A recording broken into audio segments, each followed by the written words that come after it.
Assalamualaikum warahmatullahi wabarakatuh. Di bulan Ramadan, yang di bulan ini ternyata kita sedang ada peristiwa yang luar biasa, sebuah peperangan yang begitu dahsyat.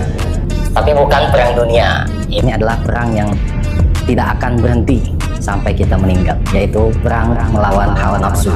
Seringkali kita melawan hawa nafsu, namun kita dikorban, kalah, tidak berdaya dengan hawa nafsu kita sendiri, diserang bertubi-tubi dengan hawa nafsu kita. Tapi sebelum itu kita harus tahu hawa nafsu itu apa.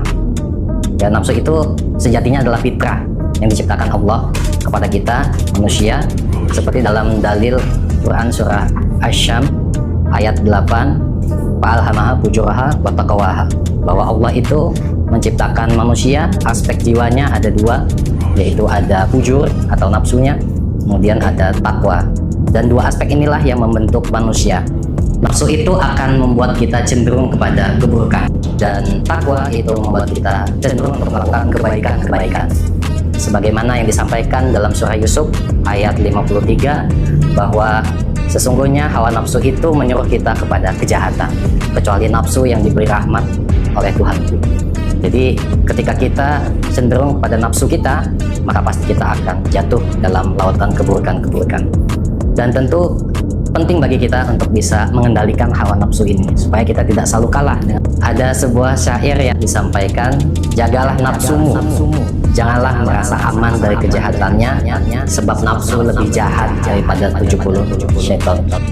Syair ini menjelaskan betapa bahayanya nafsu, seperti harimau yang berbulu domba, yang siap menerkam kita ketika kita sedang lemah. Dan penting bagi kita untuk bisa selalu mengendalikan hawa nafsu, karena ketika kita mampu, kita bisa mencapai kesuksesan hidup. Seperti yang disampaikan lagi lanjutan dari surah Asy-Syams ayat 9 dan 10-nya, qad aflaha man zakkaha wa qad khaba man dassaha. Ketika kita mampu untuk mengendalikan hawa nafsu kita, maka kita akan mendapatkan aflah, mencapai kesuksesan dan kebahagiaan di dalam hidup. Dan ketika kita tidak mampu untuk mengendalikan hawa nafsu itu, maka kita mencapai kerugian. Hadis riwayat Sunan At-Tirmizi, bahwa jihad yang paling utama itu adalah jihad melawan hawa nafsu.